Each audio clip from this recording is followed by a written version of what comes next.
क्या आपने कभी सोचा है कि जब आप अपने मोबाइल फोन पर कोई भी ऐप इंस्टॉल करते हैं तो वो इंस्टॉलेशन के वक्त आपसे कितनी तरह की परमिशन मांगती है? असल में डेटा डिजिटल इकोनॉमी के लिए बहुत ज्यादा अहम माना जाता है और हाल फिलहाल जो दुनिया भर में माहौल बना है उसके बाद इस चीज को लेकर अध्ययन हुए तो पता चला कि डेटा एक्सेस के लिए ज्यादातर चाइनीज मोबाइल ऐप्स बाकी ऐप्स के मुकाबले आपसे कहीं ज्यादा परमिशंस मांग लेती हैं। जहां कहीं से भी आप इन चाइनीज ऐप्स को डाउनलोड करते हैं वहां पर इन ऐप्स के द्वारा इंस्टॉलेशन के लिए मांगी जाने वाली परमिशन का डेटा मेंटेन किया जाता है। इन प्ले स्टोर की जानकारियों के मुताबिक चाइनीज एप्लीकेशंस यूजर्स से जितनी मात्रा में डेटा परमिशन मांगती हैं, एक्सेस मांगती हैं, वो काफी चौंकाने वाली है। अब आपको बताते हैं ये डेटा का खेल चलता कैसे है। इसे थोड़ा विस्तार से समझिए। जर्मन ऐप डब स्मैश, आप सबने इसका नाम सुना होगा। जब आप उसे इंस्टॉल करते हैं तो वो अपने यूजर से 19 तरह की परमिशंस मांगती है। लेकिन वहीं जब आप चाइनीज कंपनी टिकटॉक के ऐप को यूज करते हैं यानी अपने मोबाइल पर इंस्टॉल करते हैं तो वो आपसे 30 तरह की परमिशन मांगती है, यानी कि डब स्मैश के मुकाबले 11 परमिशंस ज्यादा। और इनमें टिकटॉक एक ऐसा ऐप है जो नेटवर्क और जीपीएस के जरिए आपसे आपकी लोकेशन डेटा की भी जानकारी लगातार मांगते रहता है। आपने एक और ऐप का नाम सुना होगा, फनीमेट। वो केवल 13 परमिशंस मांगती है। अब जरा इसकी तुलना कर लीजिए टिकटॉक के साथ, तो वो इसके मुकाबले 17 परमिशंस आपसे ज्यादा मांग रही है लोकेशन की जानकारी, जबकि इन ऐप्स के लिए जरूरी नहीं है, जो कि डब स्मैश जैसे काम करती हैं। हेलो ऐप बहुत तेजी से उभरता हुआ एक चीनी कंटेंट शेयरिंग और सोशल नेटवर्किंग ऐप है। मुझे यकीन है आप लोगों ने भी देखा होगा, बहुत से लोगों ने अपने मोबाइल पर उसे डाउनलोड भी किया होगा। लेकिन कभी आपने ध्यान दिया कि जब आप इसे इंस्टॉल कर रहे थे इसने आपसे कितनी तरह की परमिशंस मांगी? ये हेलो ऐप आपसे 39 तरह की परमिशंस मांगता है, जबकि इसी के मुकाबले कॉम्पिटिटर भारतीय ऐप है शेयर चैट, जो आपसे सिर्फ 26 तरह की परमिशंस मांगता है। और यहां भी हेलो आपसे हमेशा आपकी लोकेशन डिटेल मांगता है, शेयर चैट ऐसा नहीं करता। अब जरा गेमिंग ऐप की भी बात कर लीजिए, चाहे वो पबजी हो या फिर क्लैश ऑफ किंग्स। ये गेम्स भारत में इस समय मोबाइल एप्लीकेशन चार्ट में सबसे ऊपर आते हैं।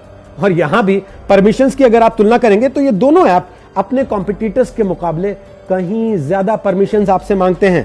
क्लैश ऑफ किंग्स भी आपसे ये कहता है कि आप अपनी लोकेशन डिटेल्स उसके साथ शेयर कीजिए, जबकि बाकी गेमिंग ऐप्स आपसे ये सब नहीं मांगते। इनमें ज्यादातर ऐप्स ऐसे होंगे जिनको आप ऊपर ऊपर से देखेंगे तो ये आपसे कहेंगे कि हम आपकी किसी भी तरह की कोई पर्सनल जानकारी इकट्ठा नहीं करते हैं, लेकिन इनकी प्राइवेसी पॉलिसी को थोड़ा ध्यान से पढ़िए तो आपको पता लगेगा कि डेटा की एक लंबी लिस्ट है जो ये आपसे खींच ले रहे हैं। कोरोना महामारी के दौरान वीडियो चैट के लिए सबसे ज्यादा पसंदीदा प्लेटफॉर्म्स में से एक रहा जूम ऐप। आपको याद होगा हमने आपको पहले भी इसके बारे में विस्तार से बताया था। अमेरिका में एक चाइनीज अमेरिकन अरबपति ने इस ऐप को बनाया, इस एप्लीकेशन को विकसित किया, लेकिन इस पर प्राइवेसी और सुरक्षा संबंधी सवाल खड़े हुए। ब्रिटेन के एनएचएस, स्पेसएक्स, गूगल, नासा, संयुक्त राज्य अमेरिका, सिंगापुर के स्कूलों, जर्मनी और यहां तक कि भारत की सरकार ने आधिकारिक कार्यों के लिए इस जूम ऐप के प्लेटफॉर्म के इस्तेमाल पर प्रतिबंध लगा दिया। 3 साल पहले भारत के गृह मंत्रालय ने चेतावनी दी थी 2017 में कि निकट भविष्य में कम से कम 40 चीनी एप्लीकेशन साइबर हमले का हिस्सा बन सकते हैं। और यह एडवाइजरी खुफिया सूचनाओं के मद्देनजर बहुत इंपॉर्टेंट एडवाइजरी थी। यह बात सच है कि भारत के पास अमेरिका या यूरोप के जैसे मजबूत प्राइवेसी कानून नहीं है, लेकिन भारत सरकार ने सही वक्त पर डेटा प्रोटेक्शन प्रावधानों को लागू करने की शुरुआत जरूर कर दी है। भारत में चाइनीज निवेश की अगर बात की जाए तो भारत की कुल एफडीआई में चीन की हिस्सेदारी कुल मिलाकर महज 0.52% है। लेकिन पिछले 5-6 साल में भारत ने हार्डवेयर में, मैन्युफैक्चरिंग, इंटरनेट और डेटा आधारित संगठनों के अहम क्षेत्रों में चीन की हिस्सेदारी बहुत हद तक बढ़ गई है। और स्मार्टफोन की जहां तक बात है तो पहले तो नोकिया, सैमसंग और एप्पल का बोलबाला था, लेकिन जब से नोकिया बाजार से आउट हुई उसके बाद भारत में जगह किसने ली? वो चाइनीज कंपनियां थी। Xiaomi, OnePlus, Oppo, Vivo, Huawei, Realme, इन सभी ने तो नोकिया की जगह ली। अब सवाल कहां से खड़ा हुआ?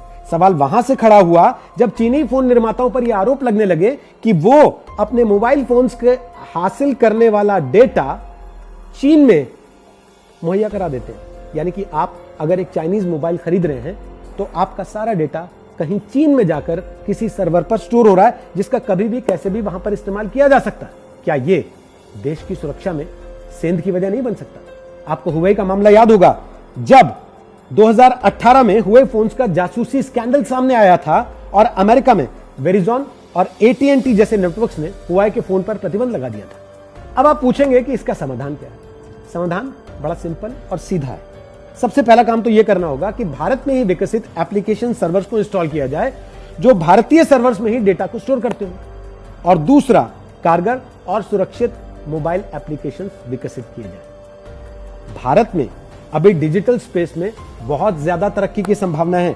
इसके लिए डेटा की खपत से जुड़ी जवाबदेही की जरूरत और ज्यादा है।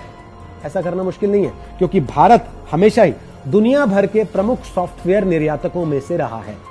अब अगर दुनिया भर के मुल्कों के लिए भारत ऐसे सिस्टम विकसित कर सकता है कि उनके डेटा सुरक्षित रहे, तो क्या अपने लिए नहीं कर सकता?